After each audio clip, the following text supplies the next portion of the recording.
Sœur Ketira, il est en 3e année médecine.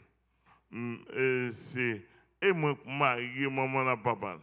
Avec des petits gens qui vivent dans moi. Et petit monde. Bon, tout côté, il veut briller. Dans l'école de médecine, il brille. Bon, on ne va pas rêver pour dimanche. On ici, pas de fois, non? Qui compte Apocalypse de chapitre 1er à chapitre 22 dans la tête.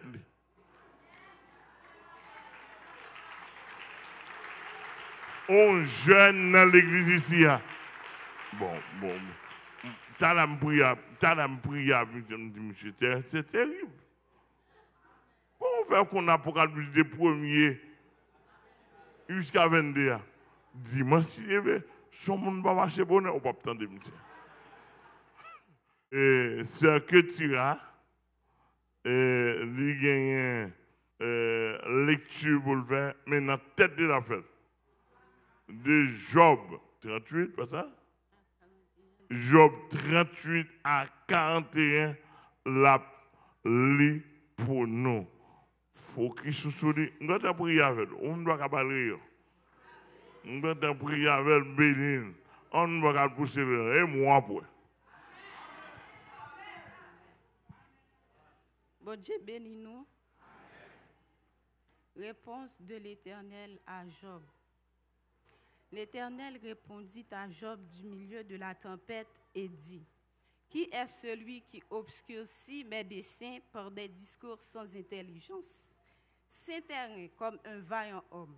Je t'interrogerai et tu m'instruiras. Où étais-tu quand je fondais la terre? Dis-le si tu as de l'intelligence. Qui en a fixé les dimensions? Le sais-tu? Qui a étendu sur elle le cordeau? Sur quoi ces bases sont-elles appuyées? Ou qui en a posé la pierre angulaire?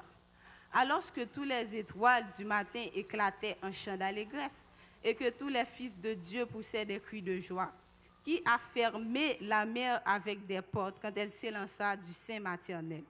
Quand je fis de la nuée son vêtement et de l'obscurité ses langes, quand je lui imposais ma loi et que je lui mis des barrières et des portes, quand je dis, tu viendras jusqu'ici, tu n'iras pas au-delà. Ici s'arrêtera l'orgueil de tes flots. Depuis que tu existes, as-tu commandé au matin? As-tu montré sa place à l'aurore pour qu'elle saisisse l'extrémité de la terre et que les méchants en soient secoués?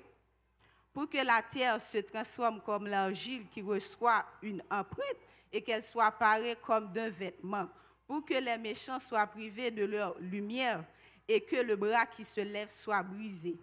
As-tu pénétré jusqu'aux sources de la mer? T'es-tu promené dans les profondeurs de l'abîme? Les portes de la mort t'ont-elles été ouvertes? As-tu vu les portes de l'ombre de la mort? As-tu embrassé du regard l'étendue de la terre? Paul, si tu sais toutes ces choses, où est le chemin qui conduit au séjour de la lumière? Et les ténèbres, où ont-elles leur demeure? Peux-tu les saisir à leur limite et connaître les sentiers de leur habitation? Tu le sais, car alors tu étais né, et le nombre de tes jours est grand.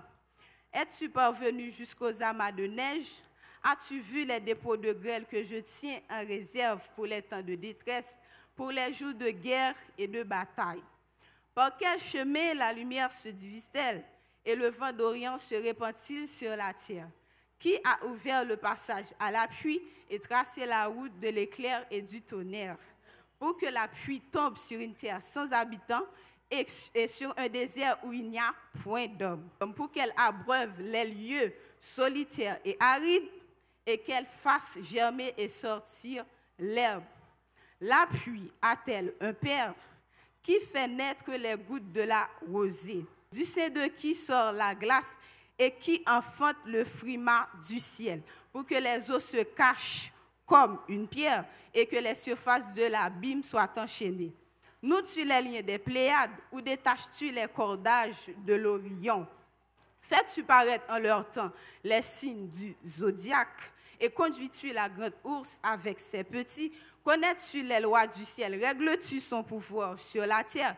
Élèves-tu la voix jusqu'aux nuées pour appeler à toi des torrents d'eau?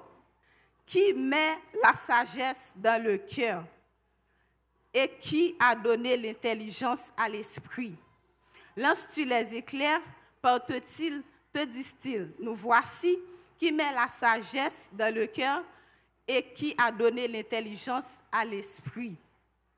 Qui peut avec sagesse compter les nuages et verser les outres des cieux, pour que la poussière se mette à ruisseler et que les mottes de terre se collent ensemble? Parole du Seigneur. Job 39. Chasses-tu la proie pour la lionne et apaises-tu la faim des lionceaux? Quand ils sont couchés dans leur tanière, quand ils sont en embuscade dans leur repère? Qui prépare au corbeau sa pâture, quand ses petits crient vers Dieu, quand ils sont errants et affamés? Sais-tu quand les chèvres sauvages font leurs petits? Observes-tu les biches quand elles mettent bas? Comptes-tu les mois pendant lesquels elles portent? Et connais-tu l'époque où elles enfantent? Elles se courbent, laissent échapper leurs progénitures et sont délivrées de leur douleur. Leurs petits prennent de la vigueur, ils grandissent en plein air. Ils s'éloignent et ne reviennent plus auprès d'elles. Qui met en liberté l'âne sauvage et l'affranchit de tout lien? J'ai fait du désert son habitation, de la terre salée sa demeure. Il se rit du tumulte d'Elphile, il n'entend pas les cris d'un maître. Il parcourt les montagnes pour trouver sa pâture, il est à la recherche de tout ce qui est vert. Le buffle veut-il être à ton service? Passe-t-il la nuit vers ta crèche? L'attaches-tu par une corde pour qu'il trace un sillon? Va-t-il après toi briser les mottes des vallées? Te reposes-tu sur lui parce que sa force est grande? Lui abandonnes-tu le soin de tes travaux? Te fies-tu à lui pour la rentrée de ta récolte? Est-ce lui qui doit l'amasser dans ton air? L'aile de l'autruche se déploie joyeuse. On dirait l'aile, le plumage de la cigogne. Mais l'autruche abandonne ses œufs à la terre et les fait chauffer sur la poussière. Elle oublie que le pied peut les écraser et qu'une bête sauvage peut les fouler. Elle est dure envers ses petits, comme s'ils n'étaient point à elle. Elle ne s'inquiète pas de l'inutilité de son enfantement, car Dieu lui a refusé la sagesse et ne lui a pas donné l'intelligence en partage. Quand elle se lève et prend sa course, elle se rit du cheval et de son cavalier. Est-ce toi qui donnes la vigueur au cheval et qui revêt son cou d'une crinière flottante? Le fais-tu bondir comme la sauterelle? Son fier hennissement répand la terreur. Il creuse la terre et se réjouit de sa force. Il s'élance au-devant des hommes. Il se rit de la crainte, il n'a pas peur. Il ne recule pas en face de l'épée. Sur lui retentit le carquois, brille la lance et le javelot. Bouillonnant d'ardeur, il dévore la terre. Il ne peut se contenir au bruit de la trompette. Quand la trompette sonne, il dit « En avant !» Et de loin, il flaire la bataille, la voix tonnante des chefs et les cris de guerre. Est-ce par ton intelligence que l'épervier prend son envol et qu'il étend ses ailes vers le midi? Est-ce par ton ordre que l'aigle s'élève et qu'il place son nid sur les hauteurs? C'est dans les rochers qu'il habite, qu'il a sa demeure, sur la cime des rochers, sur le sommet des monts. De là, il épie sa proie, il plonge au loin les regards. Ses petits boivent le sang, et là où sont des cadavres, l'aigle se trouve. L'Éternel, s'adressant à Job, dit, « Celui qui dispute contre le Tout-Puissant, est-il convaincu? Celui qui conteste avec Dieu, a-t-il une réplique à faire? » Job répondit à l'Éternel et dit, « Voici, je suis trop peu de choses. Que te répliquerai-je? Je mets la main sur ma bouche. J'ai parlé une fois, je ne répondrai plus. 2 fois, je n'ajouterai rien. » Parole du Seigneur. Job 40.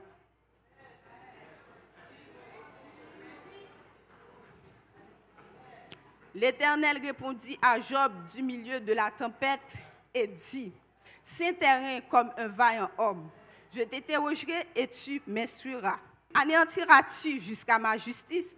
Me condamneras-tu pour te donner droit? As-tu un bras comme celui de Dieu, une voix tonnante comme la sienne?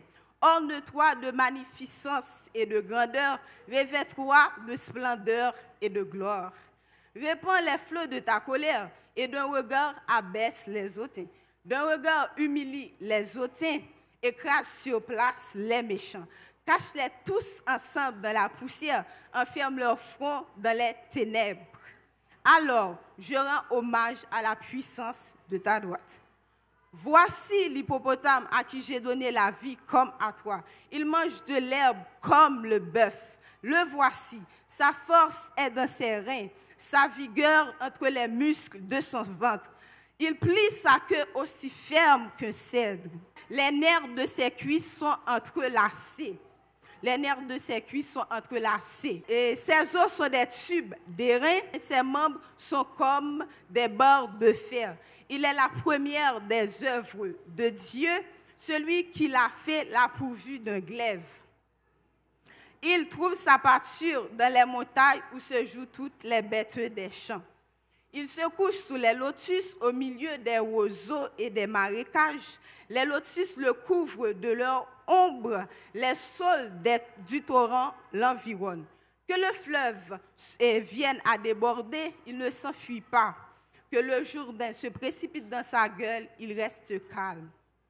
Est-ce à force ouverte qu'on pourra le saisir? Est-ce au moyen de filets qu'on lui percera le nez? Prendras-tu le crocodile à l'hameçon?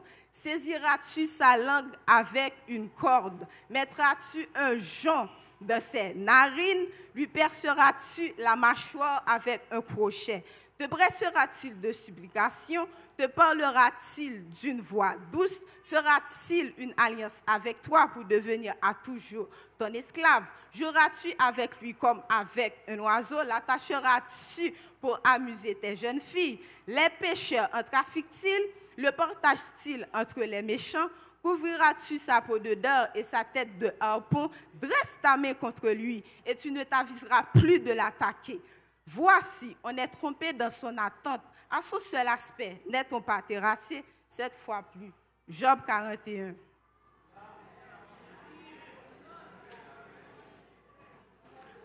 Nul n'est assez hardi pour l'exciter. Qui donc me résisterait en face?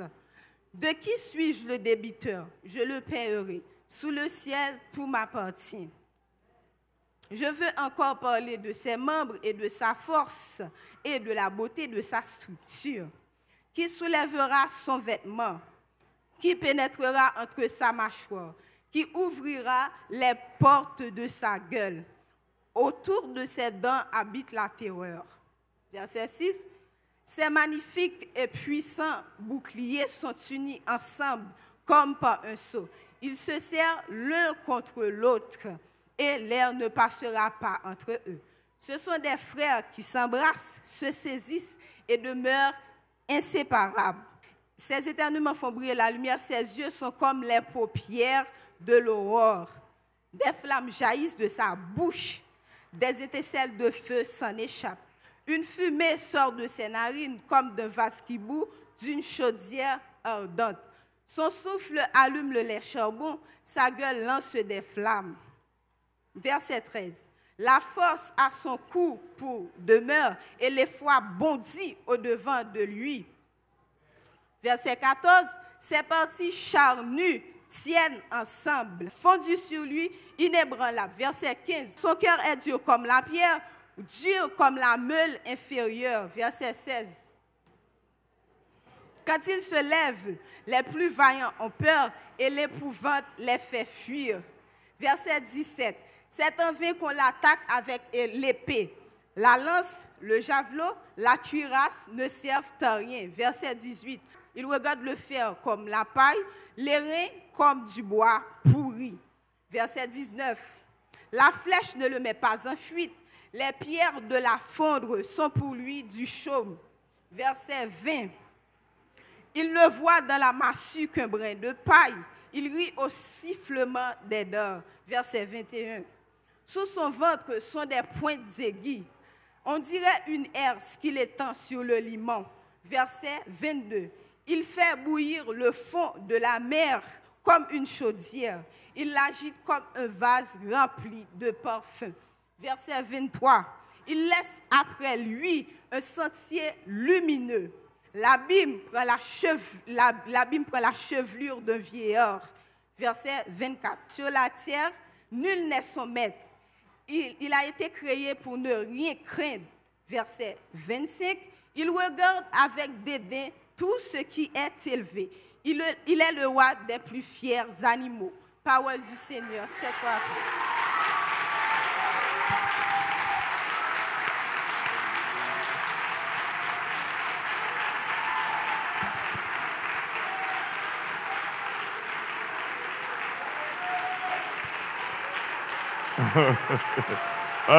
Gloire à Dieu. Gloire à Dieu. Ouais. On est capable de comprendre ce qui a passé par ici. On dit ça. Faut nous avoir passion pour les choses de Dieu. Ça est passionné des choses de Dieu.